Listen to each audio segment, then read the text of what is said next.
Friday the 19th of June, good morning. And now for something completely different. It has certainly been a volatile week on stock markets, as we watch the FTSE 100 react badly to grim recession news and then bounce straight back to much the same levels.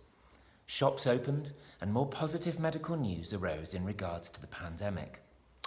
The FTSE 100 is still around 1,400 points off its January peak, but the overwhelming majority of our client portfolios are now breaking even or slightly in profit if we look at a full year's data.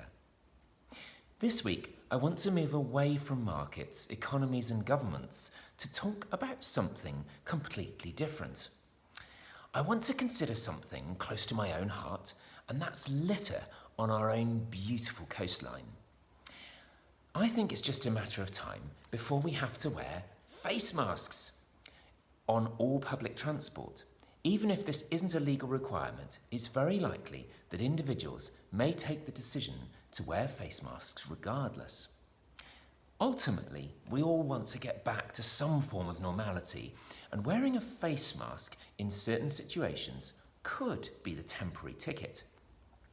Before we reach for the disposable face masks, however, let's just take a minute to think about the social and ecological impact of this. Conservationists have already started to raise the alarm on what has been dubbed COVID waste. Our annual beach clean was scheduled to take place last month, but for obvious reasons, we had to postpone the event. Last year, we found that the majority of litter was associated with fishing tackle that we found. This year, we worry that we may find disposable face masks washed up on our shores. We're already hearing friends tell us that the gutters in London are littered with this waste as people leave the tubes and then discard their flimsy mask. Now, most disposable face masks contain polypropylene, the same material used in nappies, which apparently takes around 450 years to decompose. So even when disposed of properly, they're still harmful to the environment. Do you know, between March the 1st and April the 6th this year, China exported, get ready for this, 3.86 billion masks, according to the Jakarta Post. Before the pandemic, half of the world's masks were manufactured in China. Now, that figure stands at around 85%, according to The Guardian. The reported conditions of these factories and the treatment of their workers is not something that many of us would be too comfortable with. This is where the reusable mask comes in. I wanted to share an amazing local story with you about a very well-regarded tourism-based firm in Pembrokeshire called Celtic Quest Coasteering. This week, I was introduced to Cleo, who runs this well-established firm.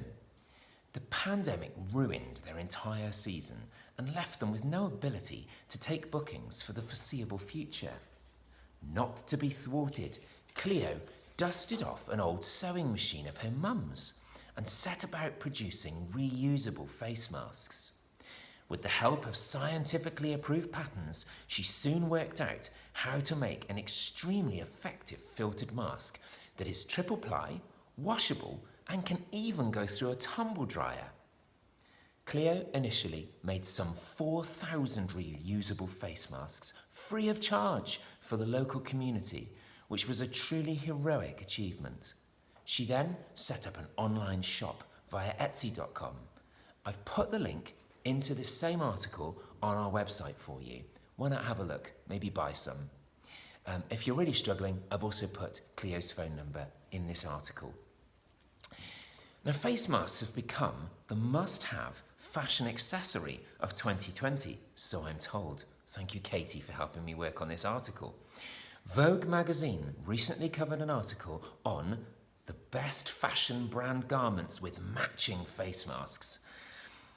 If you fancy making your own mask, we've also put a step-by-step guide up in this same article from the BBC, which demonstrates that there are many resourceful ways to make your own face mask. The current World Health Organization guidelines state that non-medical face masks should be 3 layers thick and washed in warm or hot soapy water once a day if they've been used. Of course, good hand hygiene and physical distancing are also critical. So, you heard it here first. As we now appear to be heading out of lockdown and more businesses reopen, I think I'm safe to reduce my weekly bulletin to you all. The past 12 weeks has been really tough for each and every one of us. Everyone has had to endure their own unique worries and challenges, but we got through it. I hope that my updates have helped to keep you bang up to date with recent market trends and the progress of investments, and I believe I may have even made you smile at times.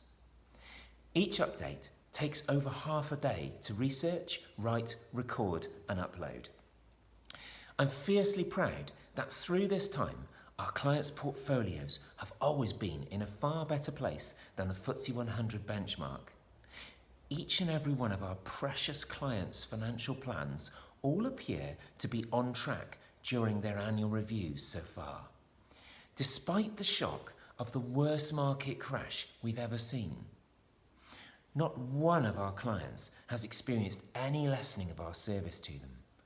We're noticing very positive responses from you so far in our annual client questionnaire, which closes in just over a week's time. If you haven't scored us yet, please click on the SurveyMonkey link to let us know what you think. Again, I've put that link in this article on our website. I've learned that a lot of our clients really enjoy these short videos, and so I plan to keep running them alongside our articles wherever I possibly can. So, until the next article, please stay safe, look after yourselves, and know that we're here for you 100%. We can do this. We really are coming out of this now. Hang on in there. All the best.